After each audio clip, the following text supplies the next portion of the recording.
Audiobook Club with Steve Phillips and Matthew Layton. On this episode of Audiobook Club, Shark Attack. We were on holiday at a beach where my family camped every year. I'm standing in the water with a friend. I don't see it. I feel it. A force so powerful and unexpected. A shark attack is like being hit by a knife attached to a freight train. I've never been on the receiving end of such searing pain as its teeth go deeper and deeper. It locks its mouth around my torso, just above my waist on my right side. It feels like it's trying to get inside me, pushing deeper, trying to rip my stomach, that chunk of me, away. I'm trapped. It starts shaking me the way a dog shakes a toy, back and forth, trying to force me under the water. I go under once and struggle to my feet, then a second time, and a third. This third time I start to take in ocean water, and the thought occurs to me. Oh, it's trying to drown me. I could drown.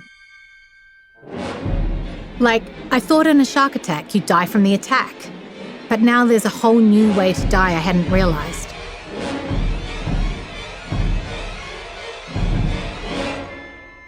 Audiobook Club with Steve Phillips and Matthew Layton.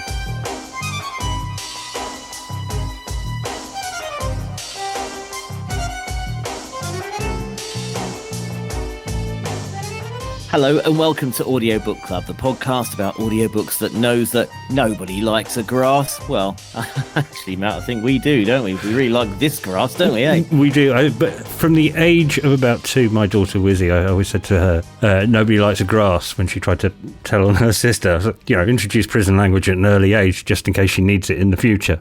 But her response until this day, 11 years later, is, "Cows eat grass, Daddy." Yeah, she's true. She's not wrong. She's not wrong.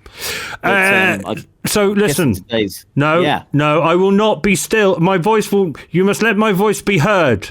Do not try and take away my voice. You have already censored us this week. We're not meant to be doing this book. We're meant to be doing the somewhat racy Want by Gillian Anderson. But you basically bottled it.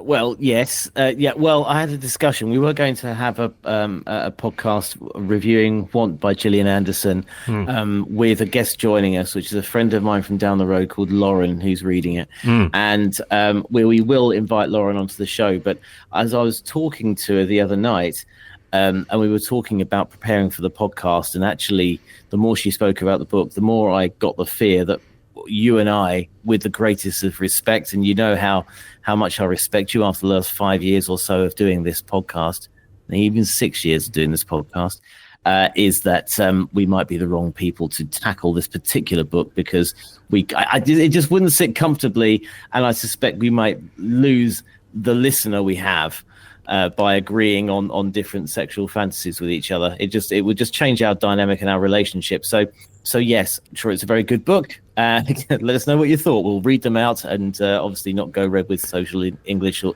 awkwardness or anything. But as luck would have it, stop. What?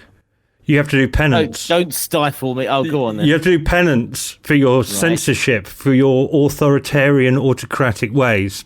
You'll notice in the script. I'm not doing the marrow thing again. In the in the script, under the section Bants, there is a quote that you read me last week, and if we're going to go any further with this podcast, I need you to read out that quote. Okay, so here's what you missed had we done this particular podcast. It goes as follows. I do not understand the complaints from some people. It's not vanilla. There's BDSM, spanking, milking, gender bending, fetishes, lesbian and trans representation, even alien tentacles. No language is omitted. The only things omitted purposely are the things that will be illegal/wrong. I'm trying to read that in the style of a BBC One continuity announcer just to try and gloss over the content of what I've just said. Coming next, the One Show. Tonight on One. Sorry, I am a child, but I think that indicates, actually, my giggling indicates that you were probably right. I don't think we're quite grown up enough to have addressed that book. But by pushing 50. By accident, no, I'm past 50, mate. By accident, on Monday, we had a sort of an emergency discussion about it. And I went, oh, look, there's a book that's in the new release pile in Audible, and also in the top charts pile. That's very unusual, because normally the top 10 on Audible is Harry Potter and a Richard Osman. It's an outlier, this. Yeah, so we are going to do what is probably the book of the moment, to be honest. One of our cultural references here is normally, you know, we do listen to Mr. Osman when he's talking about stuff on his podcast, and on Tuesday morning, 12 hours after we'd made our decision, he was indeed talking about this very book. Can you tell us what it is, please, Steve? So this week, dear listener, we are reviewing Careless People, a story of where I used to work. And it's by the probably most prominent Facebook whistleblower to date. And that's Sarah Wynn-Williams, the author and also the reader of the book. It only came out just a week or so ago as we record on the 13th of March, and 13 hours and 16 minutes out of Macmillan. And if you've got a copy of it, you're pretty lucky, because Facebook, like a shot, did all sorts of legal action after it was published and Sarah was going around promoting it.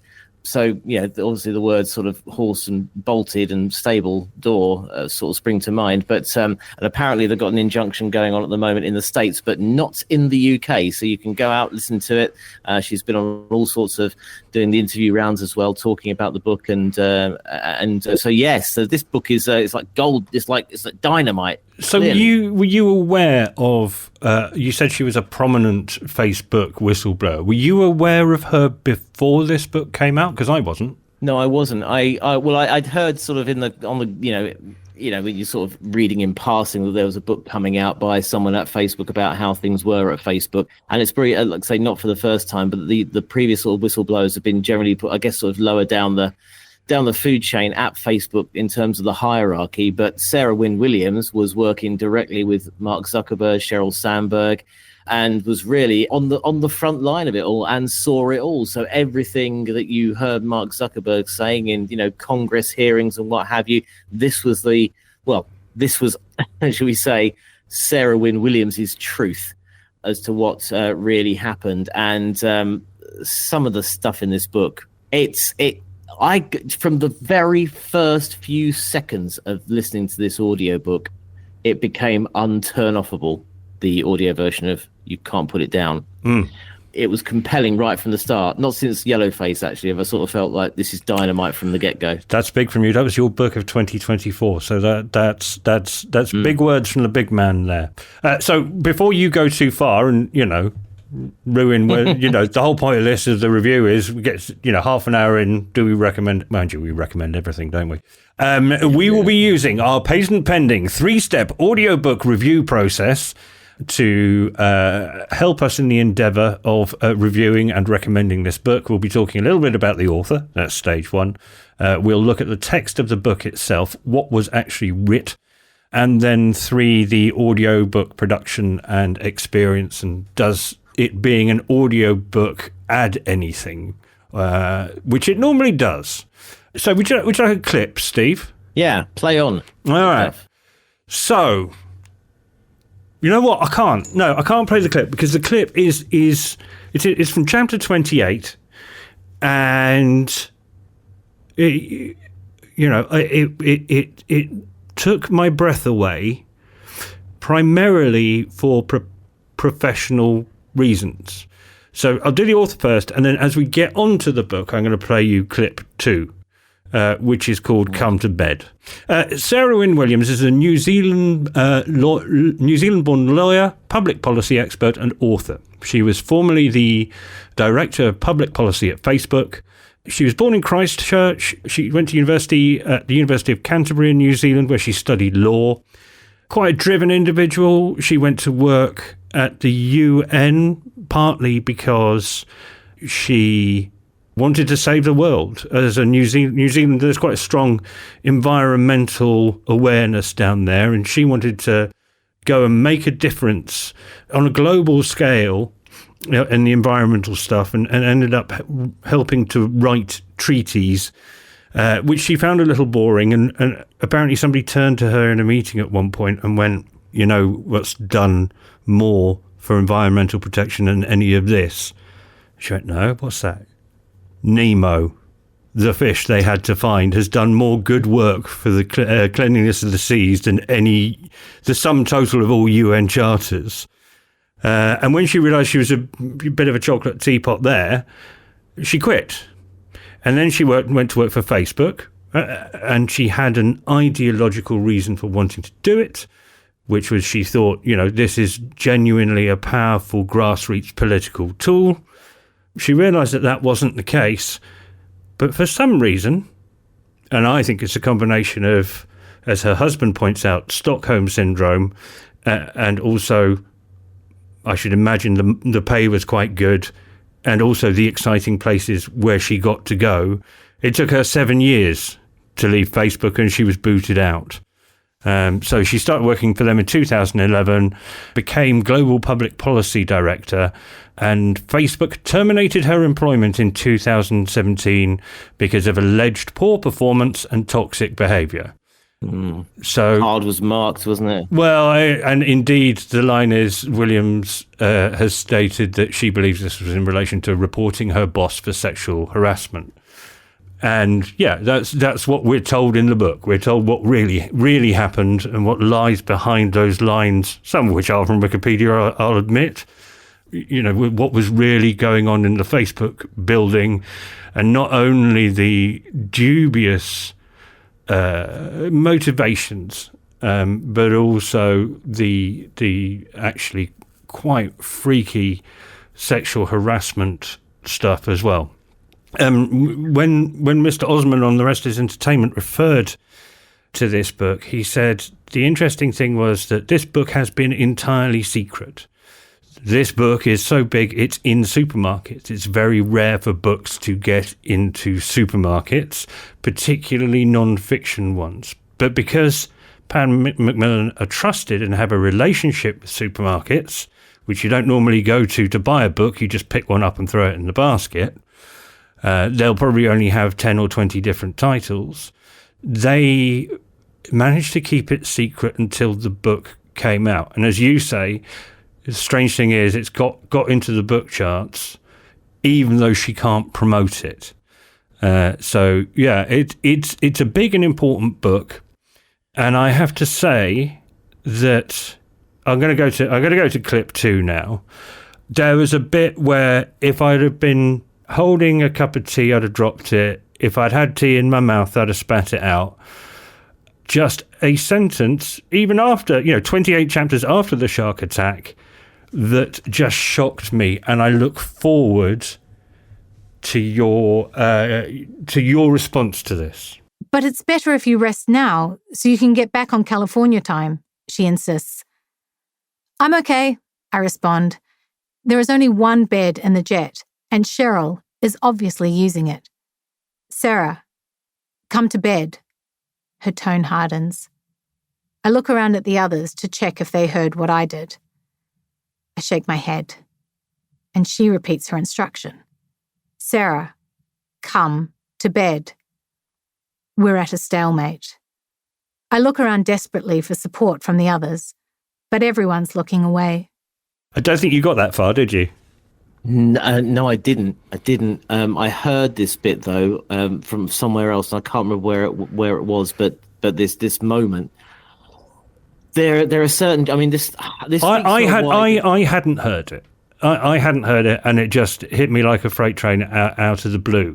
And I think, as well as you and I being decent human beings, we've been trained up to the nostrils in what is suitable for broadcast libel law, and it's deep down in our souls. And as we've discussed already, knowing that Macmillan are a reputable organisation a long-standing publisher, hearing that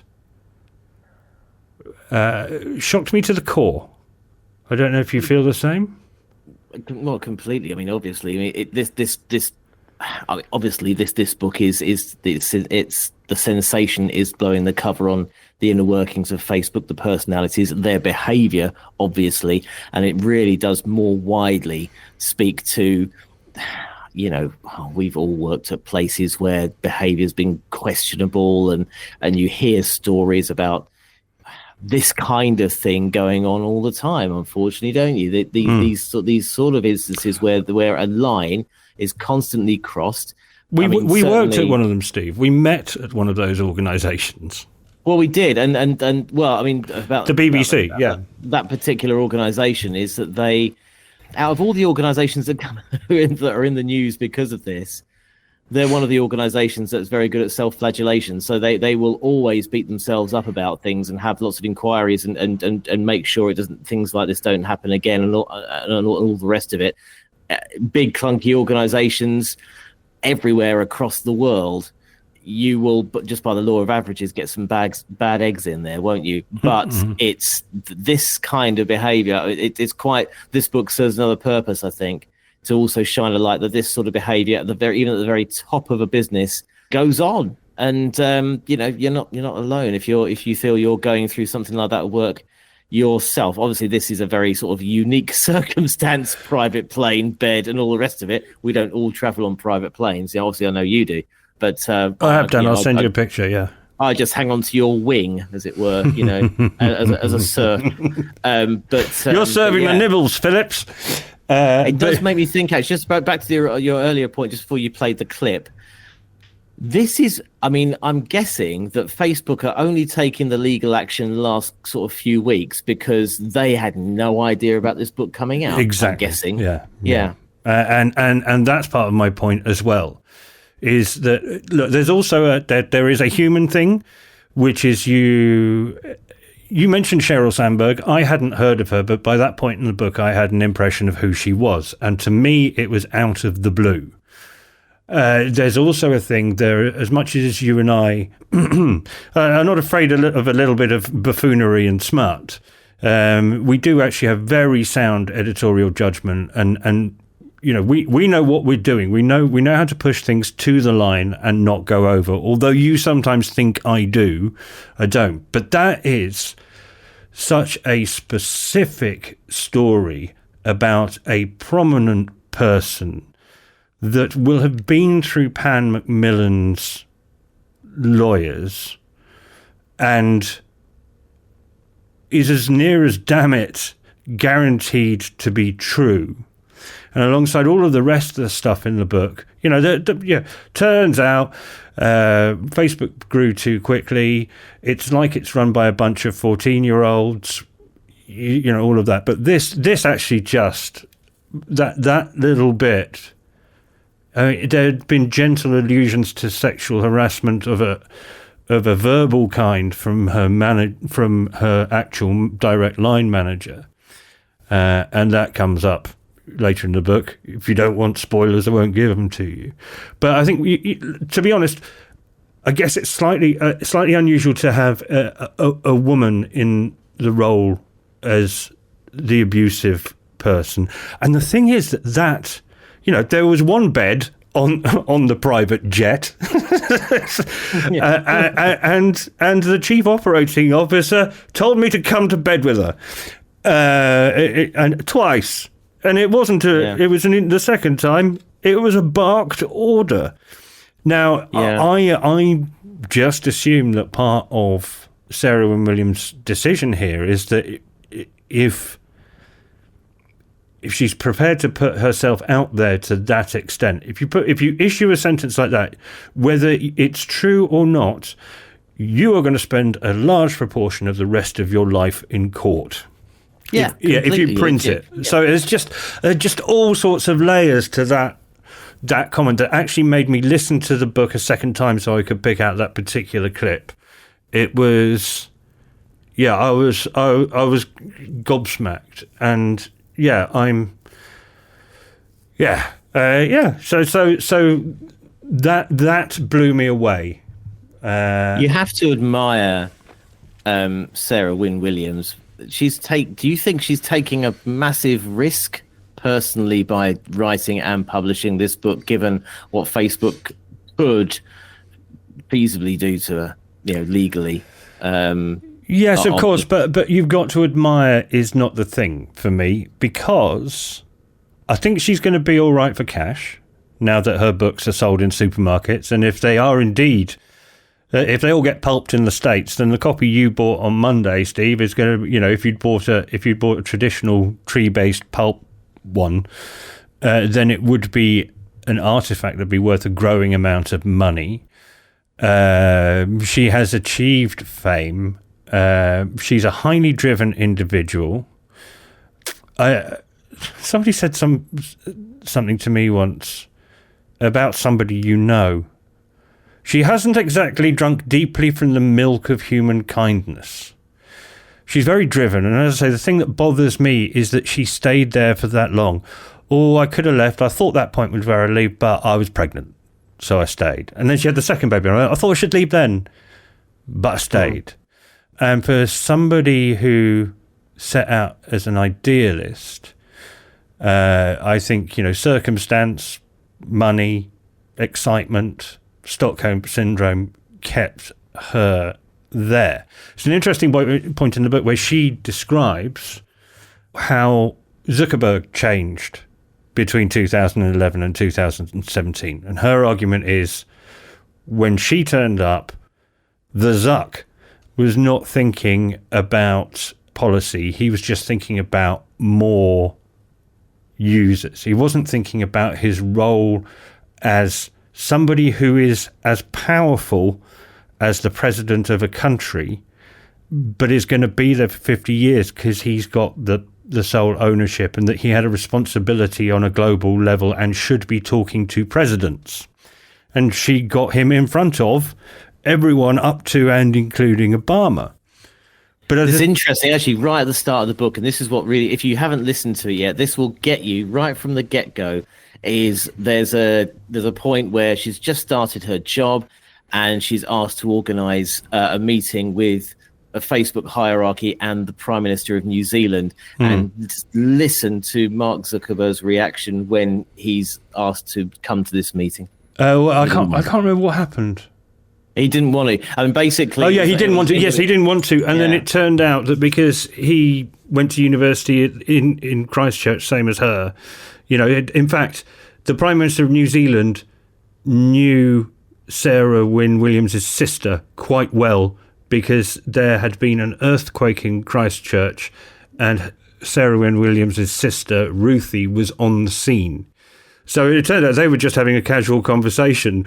And Mark Zuckerberg goes, I don't want to listen. I don't want to talk to the bloody Prime Minister of New Zealand. Who are you chatting to there? Prime Minister of New Zealand. Who are you chatting to in the corridor at work? Like you're gassing about last night's telly. And in fact, the fact that you're going to be a bridesmaid at your sister's wedding. Oh, that's the president of my country. But it's, but the whole thing is he changes. So she starts to show him how stuff can be done. She gets him speaking to all these powerful people. And she basically says, whereas I started off being an idealist, by the end of it, he didn't act like a decent human being when showed all of the power that he had. And when one of the Brazilian team got put in jail for working for Facebook in Brazil, his response was, can I write a post about it? But I think there's another thing where she changes as well. I think she gets lost in it. And I can't blame her. I blooming well would.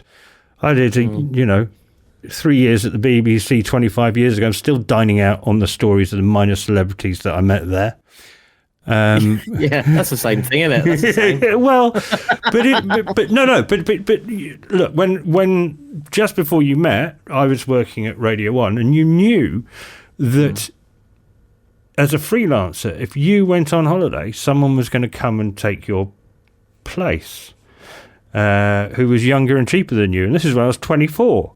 So I've worked in those environments. I too got booted out, but so I can understand the attraction of it, as I'm sure you can. I mean, you used to get up at 4:00 in the bloody morning because you worked for an organisation that you were in love with its aims and ideals. I think that's, it's not an unfamiliar story to you and me. Yes, but I do wonder if that was the case here. I don't. This is a genuine question actually. 'Cause you've done the whole book and I only got so far just because of time and everything. It was sort of like late in the day. But did she stay because she was too psychologically manipulated by the culture there that she didn't feel she could leave? Like being in a narcissistic kind of situation there where they feel imprisoned. They feel like, right is wrong, wrong is right, black is white, white is black, that sort of thing. And you can't see the wrong from the right anymore. And so she stayed there because of that. She didn't feel psychologically she could leave, maybe, or she was calculating about it and just basically went home every night writing a diary, throwing everyone under the bus for this book. Look, she was a driven and successful person. She got to work for the United Nations as a graduate in law. That's not easy. She managed to invent a job for herself at Facebook. Her idea was, this is a great global platform where people can talk to each other and be connected. There must be a political element to this. If Mark Zuckerberg, if Facebook has a GDP bigger than many countries, and Mark Zuckerberg is the man in charge, and he's totally in charge because he has a majority shareholding, then what Facebook might need, and this is the expression she used in the first interview but had been told not to in the second, was the notion of her becoming a Facebook diplomat. So her being the roving ambassador for Facebook. So that's exciting. There's also, if I quit, particularly as I'm pregnant, which she did twice, I think she considered it while she was pregnant, it's the fear of not having your job anymore. I think the Stockholm syndrome is too. We all know people who've stayed in jobs or relationships too long. I think there are many, many different factors. I don't think it's black and white. No. And again, I'm not blaming her for any of it, because I'd probably done exactly the same thing, or probably have been booted out well before that. But these are the Davos crew. They are the self-proclaimed top 0.001% of the population. So, look, So, but all through the book, whenever you have a question like that, whenever you're going, well, why didn't she just leave? She and the people who helped write and edit this book are canny enough to drop in a little bit of preemptive self-defense, if you know what I mean. As I say, the reason I'm using the word Stockholm Syndrome is because she quotes her husband using it. So, yeah, I think there are loads of different reasons, some of which she preempts, and the text does. She's ready for all the arguments. She's a lawyer. This all happened 8 years ago, funnily enough, and I'm sure Macmillan were aware of the potential traps, and I'm sure they helped her out with it as well. But I don't know. So look, can you hear how engaged and excited I am about this book? I think it's pretty obvious. Yeah, we heartily recommend it, and I know you haven't quite got as far as I did, but I should imagine that you will finish this before you start next week's book, won't you? Yep. It's gold, this book. Yeah, I mean, it's just you always suspect, and I started, as you know, sort of social media, when I was at the BBC. Yes. Back in 2007, I think now. You started in 2007. Really, you trained me up in 2011. Yeah. But at the time, it was still a force for good, wasn't it?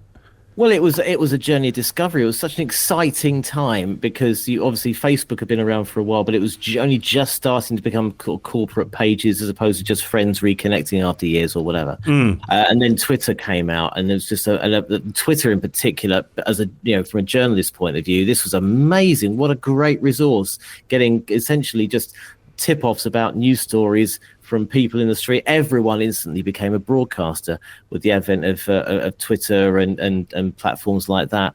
It was great. It was a real sort of pioneering time and very sort of positive. But you, and also please give yourself some credit. And you've won awards for this.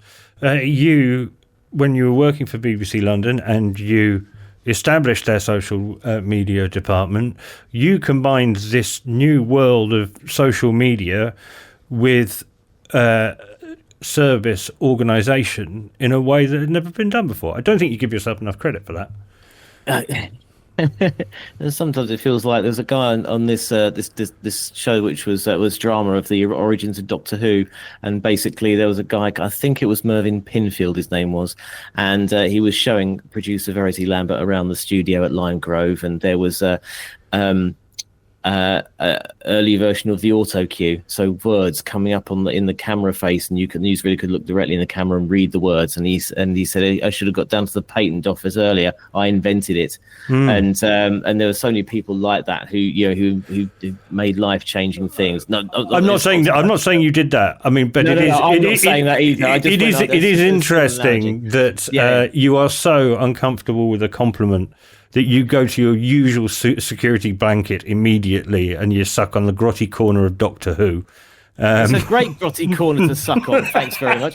But but to the original point, yes, it was a real pioneering time. We used all sorts of things. We did a few firsts as well, and I was really pleased about that. But to just sort of see it grow and to see what it could become, and then you play that out over the years. And this book is just an example of, you kind of knew what was going on. You kind of thought there's something. Facebook these days is not a social networking platform. It is a marketplace. It's there of course it's there for revenue, but it is not what it was at all. Before, if you put a post out and you had, say, 200 friends, right back in the day when it first started, you had 200, well, not obviously real friends, because no one's got 200 actual friends.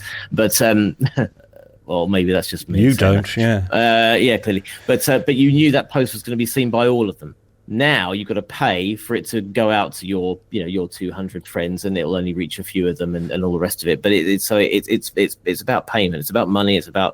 It's advertising and all the rest of it now. And but indeed, in the context of this book, when she's head of global policy, it's gone from. There was a bit in 2016 where the Zuck on a flight from somewhere to somewhere, I can't remember where it was, had it laid out for him of how he'd helped Trump, how Facebook had won the election for Trump in 2016. And he was a little shocked by that. And it took him a while to realise that that's what he'd done. As I said, when she got there, he was looking for more subscribers and more money. And this book, obviously, because of the timescales of how long it takes to print and distribute a book, it doesn't refer to the bit where the Zuck and the Musk were sitting in front of the cabinet at Trump's inauguration earlier this year, 2025.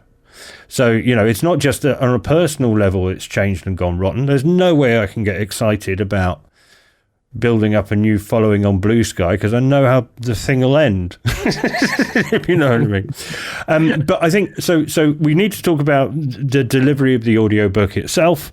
In order to do that, I have a clip here. As I say, she's disappointed that Sarah Wynn-Williams is disappointed that she's shown all Mark Zuckerberg, all the things he can engage in, just how powerful a tool for good that Facebook could be if he pointed it in that direction. And they have a debrief on a plane, and he gets very excited, and then he works out what he wants to do next. This is her quoting him. I'm going to visit as many states as possible. Get on the ground. Meet people. Understand what they're looking for. My antenna goes up. Mark is not someone who particularly enjoys travel, or, in fact, people. And I know he's hoping to have another baby in 2017. So this doesn't make any sense as a personal challenge. Are there any states in particular you want to go to? I asked tentatively.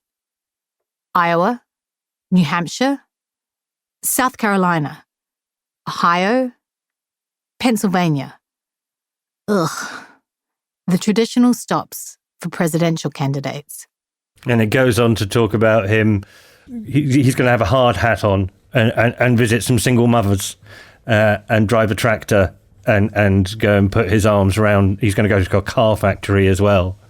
So she's done all this thing to say how Facebook from its own sphere can be a force for good. And his response is, "Oh, I should be president." Wow. I mean, this just sums up this book, isn't it? It's a stunning read. It's a real revelation in the truest sense of the word. That word gets. Hold on, you've got your wind-up voice on. This is the bit where you do a little bit of rabbiting on till the end. I haven't finished yet. We haven't done the what do we think of the audio book and how it's presented? You're reading too much into my tone. Yeah, that's kind of my job. Yeah. It's like the Radio 4 comedy thing where they go up and for ages and then come down at the end. Yes, but what did you? So what did you think of the narration? Was it read by the author? Well, of course. Who else could read this? I'm glad it was her. Because she felt the narrator was in the room with Mark Zuckerberg and Sheryl Sandberg and saw everything that went on. The narrator wrote those words, felt those emotions and all the rest of it. So it could only have been her. And she was a great narrator, to be honest with you. She could do other books, I reckon. I found her wooden at first, but she warmed up and rolled into it later on. Again, for somebody who's attempting to do this stuff for the first time rather than a trained voice artist, she did a perfectly good job, but she doesn't cross, for me, in spite of that which is probably the most human moment in the whole book, she doesn't cross, for me, our threshold of glory, which is it a narration or performance? And I think it's just a book being read. It isn't it's not a performance. But again, does it need to be? Yes, this is it. And once again, I'm glad that we're sticking to what's becoming now a tradition of me loving every single person who reads a book on this podcast, and you being on with a more critical eye on there. I just just like narrators, I suppose, don't I? You're also a much nicer person than I will ever be, and I've always acknowledged that. Not at all. We both have our flaws and we have our peaks.